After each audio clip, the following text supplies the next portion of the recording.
दोस्तों, अब जब आप नर्सरी पर जा रहे होंगे तब आप देख रहे होंगे कि आपको अब कॉमन प्लांट भी रेड मिट्टी में लगे हुए दिखाई दे रहे होंगे। जेड प्लांट जो इजी टू ग्रो है वो भी रेड मिट्टी में लगा हुआ है। इस रेड मिट्टी को मैंने जास्मीन के प्लांट में भी देखा, फैकस के प्लांट में भी, और कृष्ण कमल के प्लांट में भी, गुलाब के प्लांट में भी, और बोगनविलिया के प्लांट में भी। अब सवाल है कि जब हम इन पौधों को रिपोर्ट करें तब इस रेड मिट्टी को निकालें या फिर रेड मिट्टी के साथ ही प्लांट को लगा दें। अगर आप भी पौधों को लगाते हैं तब आप इस वीडियो को पूरा आखिर तक देखिएगा, आपका समय बर्बाद नहीं होगा और आपका पैसा भी बच जाएगा।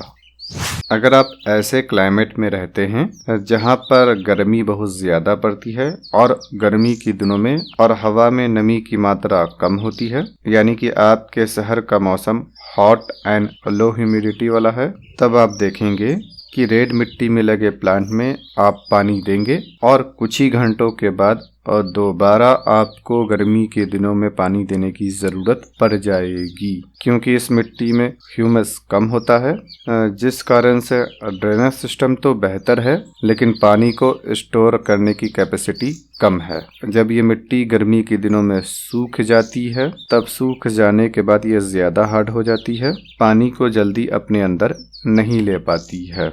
जैसे देखिए, ये गुलाब का प्लांट है, इसके अंदर लगभग 2 इंच के गमले के बराबर रेड मिट्टी है। नर्सरी वाले ने रेड मिट्टी के साथ ही इसको रिपोर्ट कर दिया है। जब मैं इसको पानी में 1 मिनट के लिए डालता हूँ और डालने के बाद हल्की हाथों से मिट्टी को हटाता हूँ, तब देखिए ऊपर की मिट्टी हट चुकी है लेकिन रेड मिट्टी अभी तक सही सलामत है, क्योंकि जब ये सूखती है तब इसे पानी को अपने अंदर लेने में समय लगता है। यह प्लांट रेड मिट्टी में लगा है, अभी सही सलामत है, लेकिन कुछ दिनों के बाद इसी रेड मिट्टी में लगे प्लांट को देखिए, इसके ऊपर की पत्तियां सूख रही है। इसका कारण यह है कि सही से इस पौधे में पानी नहीं दिया गया। अब सवाल है, क्या हम हर एक पौधे में से इस रेड मिट्टी को हटा दें? तब इसका जवाब है, कुछ पौधों में से पूरी रेड मिट्टी को हटा देना है, कुछ में कम हटाना है और कुछ में बिल्कुल भी नहीं हटाना है। किस पौधे के साथ क्या करना है वो मैं आपको आगे बताता हूँ, आप इस वीडियो को पूरा आखिर तक देखिएगा। अब सवाल है, किस पौधे में से पूरी की पूरी रेड मिट्टी को हटा देना है? जिस पौधे की कटिंग को लगाना बिल्कुल आसान है, पौधा कटिंग से आसानी से ग्रो हो जाता है, जैसे फाइकस, कृष्ण कमल, हिबिस्कस, जास्मीन फैमिली के प्लांट, जेड प्लांट, जीजी प्लांट, कैक्टस फैमिली के प्लांट, सैकुलेंट फैमिली के प्लांट, बोगनविलिया। तब इन सभी पौधों को लगाने से पहले यदि पौधे में रेड मिट्टी है तब बेहतर है कि इस रेड मिट्टी को निकाल कर ही पौधे को लगाइए। लेकिन इन पौधों में से रेड मिट्टी आप हर मौसम में नहीं निकाल सकते हैं, वरना प्लांट आपका कल नहीं आज ही मर जाएगा। जिस पौधे का ग्रोइंग सीजन स्प्रिंग सीजन से लेकर रेनी सीजन तक रहता है, उन सभी पौधों में से इस रेड मिट्टी को निकालने का आपको 2 मौका मिलेगा। सबसे पहला मौका मिलेगा फरवरी और मार्च महीने में। मार्च महीने के बाद अप्रैल मई में आपको नहीं निकालना है। फिर उसके बाद जब आपके शहर में रेनी सीजन की शुरुआत हो और 2-3 बारिश हो चुकी हो, तब आप पूरे बरसात के मौसम के किसी भी दिन में इस रेड मिट्टी को निकाल कर पौधे को रिपोर्ट कर लीजिए। अगर बहुत ज्यादा गर्मी पड़ रही है और रेनी सीजन भी नहीं है और आपने इस रेड मिट्टी को निकाल दिया, तब प्लांट के मरने का खतरा रहता है। हाँ, अगर आप सही से पानी दें और ह्यूमिडिटी का ख्याल रखें। अगर बहुत ज्यादा गर्मी पड़ रही है और बरसात का मौसम नहीं है, आपने इसके पौधे में से रेड मिट्टी को निकाल दिया, तब प्लांट के मरने का खतरा रहता है। और अगर विंटर सीजन है और उस पौधे का ग्रोइंग सीजन नहीं है, पौधा डोरमेंसी में है, तब आपने रेड मिट्टी को निकाल दिया, तब भी पौधे के मरने का खतरा रहता है। जिस किसी पौधे का ग्रोइंग सीजन विंटर सीजन और स्प्रिंग सीजन है, जैसे अजेलिया, कमेलिया, इसके अलावा और भी प्लांट, और अगर इन पौधों में रेड मिट्टी है तब आपको पूरे विंटर सीजन के किसी भी दिन इस रेड मिट्टी को निकाल सकते हैं। और स्प्रिंग सीजन यानी फरवरी मार्च में भी रेड मिट्टी को निकाल कर पौधे को लगा लीजिए। लेकिन अगर मार्च महीने में गर्मी बहुत ज्यादा पड़ रही है तब आपको मार्च में नहीं निकालना है, फरवरी तक ही मिट्टी को निकाल कर पौधे को रिपोर्ट करना है।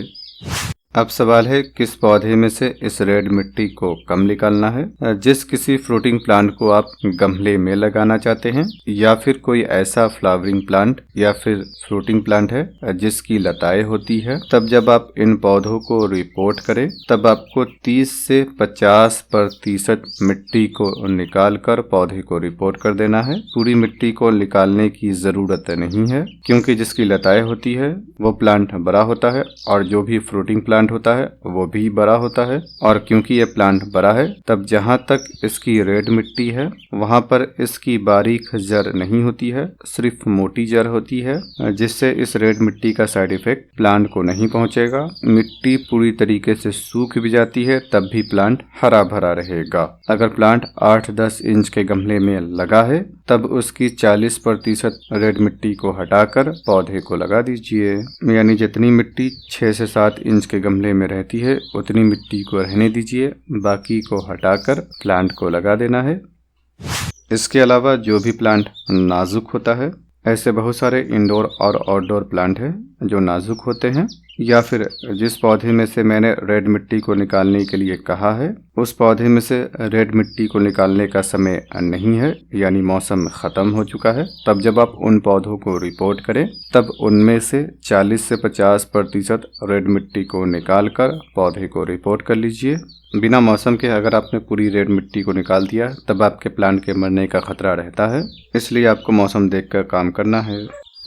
अब सवाल है किस पौधे में से इस रेड मिट्टी को नहीं निकालना है। जिस किसी भी फ्रूटिंग प्लांट को आप ज़मीन में लगाना चाहते हैं उन सभी फलदार पौधों में से रेड मिट्टी को निकालने की ज़रूरत नहीं है। जिस किसी पौधे की लताएं होती है, चाहे वो फ्रूटिंग प्लांट हो या फिर फ्लावरिंग प्लांट हो, उन पौधों को अगर आप ज़मीन में लगाना चाहते हैं तब उनमें से भी लाल मिट्टी निकालने की ज़रूरत नहीं है।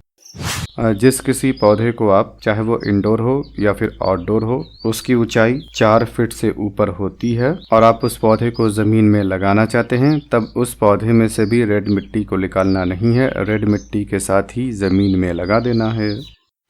जिस किसी भी सीजनल प्लांट में, चाहे वो विंटर सीजन का हो या फिर समर सीजन का, अगर उसमें रेड मिट्टी है तब आपको उस रेड मिट्टी के साथ ही उन सीजनल पौधों को लगा देना है। आप ज़मीन में लगाना चाहें तब ज़मीन में भी रेड मिट्टी के साथ ही लगा देना है, गमले में लगाना चाहें तब गमले में भी रेड मिट्टी के साथ ही लगा देना है।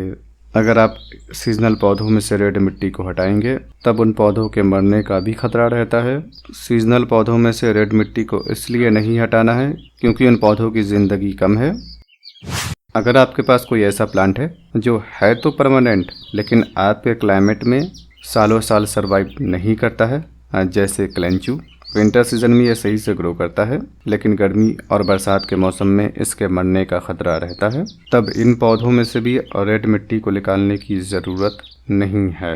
अगर आपके शहर में सकुलेंट फैमिली के प्लांट भी गर्मी और बरसात के मौसम में सर्वाइव नहीं करते हैं तब इन पौधों में से भी रेड मिट्टी को निकालने की ज़रूरत नहीं है।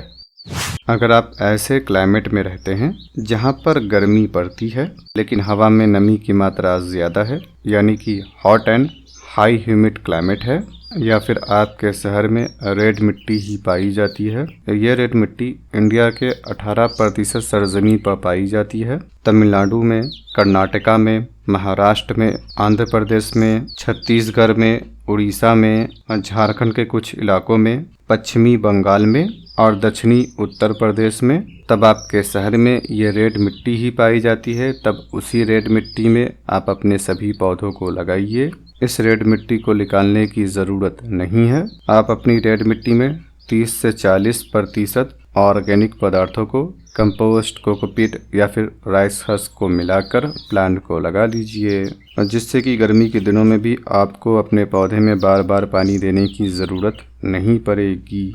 इसके अलावा दोस्तों, रेड मिट्टी की खासियत यह है, इसका नेचर एसिडिक है, इसमें आयरन भरपूर है जिस कारण से इसका कलर रेड है। इसमें लगे पौधे का पत्ता पीला आमतौर से नहीं पड़ता है, बाकी मिट्टी में लगे पौधे का पत्ता पीला पड़ सकता है लेकिन इसमें उम्मीद कम रहती है, पत्ता हरा भरा रहता है। इसमें पोटेशियम प्रचुर मात्रा में पाया जाता है लेकिन आयरन, फास्फोरस और ह्यूमस की कमी होती है। आपसे रिक्वेस्ट है कि चैनल को सब्सक्राइब कर दीजिए और बेल आइकन को दबाकर ऑल पर क्लिक कर दीजिए। इसी तरीके की वीडियो में लाता रहता हूँ। उम्मीद है आपको ये जानकारी पसंद आई होगी।